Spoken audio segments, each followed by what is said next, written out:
नमस्कार मित्रों, good morning, सत श्री अकाल, आदाब, सलाम। आज आपका दिन मंगलमय हो। आज पुनः मैं हाजिर हूँ। आज रविवार है और पुनः आज मैं वार्म अप करके, टहल के, योगा करके आपके बीच आया हूँ और एक नए धारा के बारे में आपके सामने अपने विचार रखूँगा।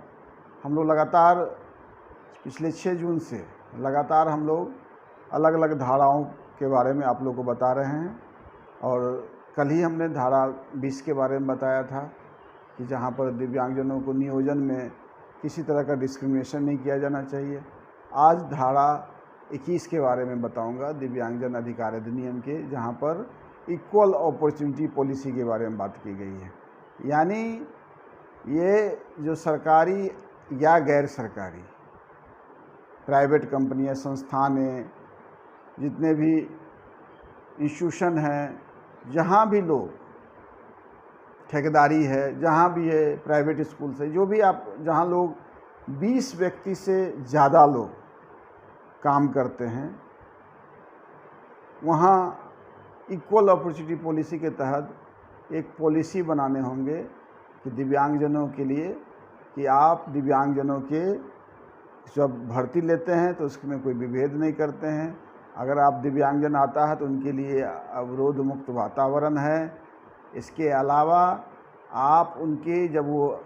रिजर्वेशन को जो है, सरकारी नौकरियों में 4% और गैर सरकारियों में 5% को प्रोत्साहित करना है, तथा जब वो आपके यहाँ ज्वाइन करते हैं या वो काम करते हैं तो उनकी आवश्यकताओं का भी ध्यान रखना है कि उनकी अगर कोई विशेष आवश्यकता है, कोई उपकरण की आवश्यकता है, या कोई उनको ऐसा जगह वैसे काम देने की है, अगर मान लीजिए दृष्टिबाधित है, अगर दूसरा काम नहीं कर सकता है तो फ़ोन पर किसी से वार्तालाप कर सकता है, इंक्वायरी में कर सकता है, या मूक बधिर है तो उनको जो साइन लैंग्वेज या उसकी इंस्ट्रक्शन जो है बताने वाले जो है उसके साइन में होना चाहिए, जो उसको समझ सके, स्टेप्स में से होना चाहिए। या इंटेलेक्चुअल डिसेबल है, बौद्धिक दिव्यांग है, तो उनको भी आप क्या किस तरह का व्यवस्था किए हैं, या शारीरिक रूप से जो चुनौती भरापूर्ण है या मानसिक रूप से चुनौती भरापूर्ण है या ब्लड रिलेटेड डिसऑर्डर है, जो भी है, तो क्या उनके लिए उनकी सावधानियों को ध्यान रखा गया है। तो वो आप इक्वल अपॉर्चुनिटी पॉलिसी निकाल के उसको वेबसाइट पर,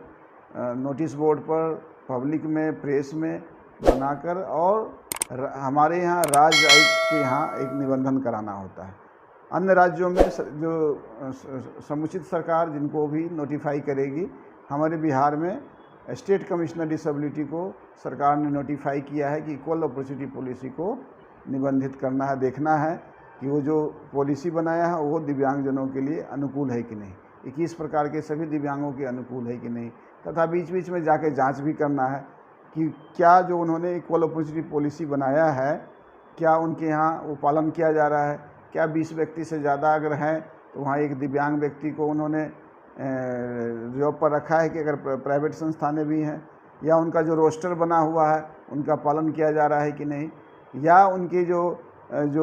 प्रमोशन की बात कही गई है, या उनके लिए कोई हेल्प की बात की गई है, या उनकी इंस्ट्रक्शन की बात कही गई, उनकी सुगमता की बात कही गई है, जैसे कि जो OCR फॉर्म होना चाहिए, जो PDF वगैरह होनी चाहिए,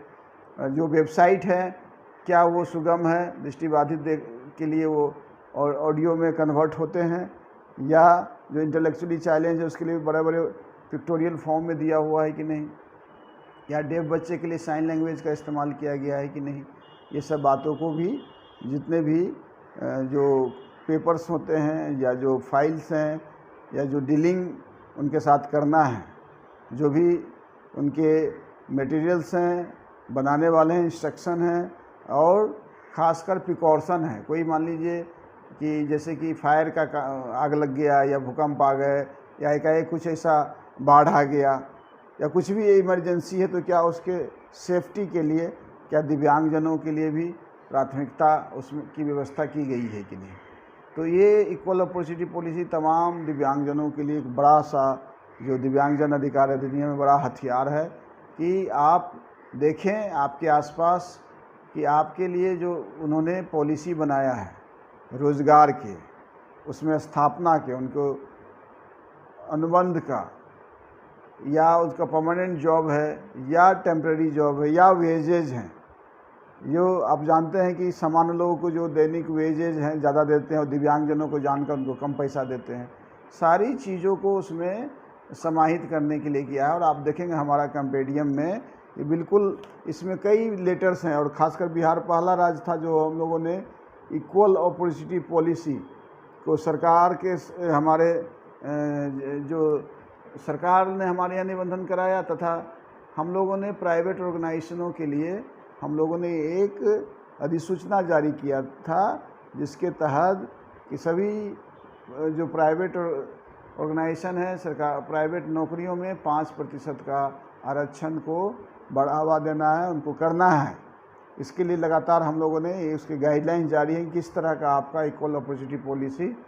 होगा, उसका हम लोगों ने सैंपल दिया है, किस तरह निबंधन करना है, क्या करना है, उसकी सारी गाइडलाइंस दिए हैं। तो हमको लगता है इक्वल अपॉर्चुनिटी पॉलिसी बहुत ही बड़ा हथियार है, और आने वाले समय में ये हथियार जो है दिव्यांगों के लिए वरदान साबित होगा। अगर इसका सही से इम्प्लीमेंटेशन हो जाए तो एक भी दिव्यांग नहीं बचेंगे जो बेरोज़गार होंगे, क्योंकि हमारे यहाँ हज़ारों की संख्या में स्थापना है जहाँ लोग काम करते हैं, और सभी में अगर 20 से ज़्यादा है तो एक दिव्यांग को रखना है। तो कितनी बड़ी चीज़ें हैं उनके, और दिव्यांग को रखना है साथ साथ उनका जो भी उनके न्यूमरेशन है, या उनके जो मासिक जो वेतन है, या उसके लिए सुरक्षा का उपाय है, या उनके लिए इंश्योरेंस है, इंश्योरेंस की बात हो, सारी चीज़ों का उसमें ध्यान रखने की ज़रूरत है। तो ये किसी तरह का एक नहीं कि सामान्य लोग या कोई ज़्यादा जो इंटेलेक्चुअल है वो ज़्यादा जो है किसी तरह से निपुण है, और एक दिव्यांग है, उनको आप दिव्यांगता के आधार पर अगर उनको उतनी भी नॉलेज है तो आप दिव्यांगता को देखते हुए दोनों के सैलरी में दोनों को जो मेहताना है, या दोनों को जो हम आर्थिक रूप से जो भी एक अन्य लोगों को जो सुविधा देते हैं, जैसे हाउस रेंट देते हैं, जैसे आने जाने की सुविधा देते हैं, कोई अन्य जो सुविधा देते हैं, गैजेट वगैरह देते हैं, तो उनको ये नहीं, दिव्यांगजनों के लिए भी वो सारी सुविधा की बात इसमें कही गई है। तो हम इस सेक्शन 21 के साथ ये तमाम दर्शकों को बताना चाहूँगा कि आपके आसपास जहाँ कहीं 20 व्यक्ति से ज़्यादा लोग काम करते हैं, उनको इक्वल अपॉर्चुनिटी बनाकर और राज्य आयुक्त के कार्यालय में निबंधन कराने के लिए आप प्रेरित कीजिए। ऐसे कोई लोग पाए जाएंगे जो इक्वल अपॉर्चुनिटी पॉलिसी नहीं बनाया है, दिव्यांगों को उसमें समाहित नहीं किया है, चाहे वो प्राइवेट स्कूल्स हों या सरकारी जो हमारे स्थापना हो, या कोई ठेकेदारी सिस्टम हो, या कहीं भी जहाँ पर लोगों को काम में लगाया जाता है, वहाँ सभी वैसे संस्थाएं या वो जगह जहाँ 20 से ज़्यादा लोग काम करते हैं, उनको इक्वल अपॉर्चुनिटी पॉलिसी के तहत बनाना होगा। समान अवसर नीति को बनाना होगा, समान अवसर पॉलिसी को बनाना होगा, और उनको देखना होगा, उनको दिखवाना होगा दिव्यांगजन निदेशालय या स्टेट कमिश्नर डिसेबिलिटी के यहाँ कि उनके सुविधाओं का, उनकी आवश्यकताओं का ध्यान रखा गया है कि नहीं। अगर एक बार वो ओके कर देते हैं तो वो आपको निबंधन एक प्रमाण पत्र देंगे, उस प्रमाण पत्र को आपको लगाना होगा, तथा उस जो आपने इक्वल अपॉर्चुनिटी पॉलिसी बनाया है उसका अनुपालन हो रहा है कि नहीं हो रहा। समय समय पर दिव्यांगजन सशक्तिकरण या राज्य आयुक्त दिव्यांगजन के द्वारा मॉनिटरिंग किया जाएगा और देखा जाएगा कि उनका अनुपालन हो रहा है कि नहीं। तो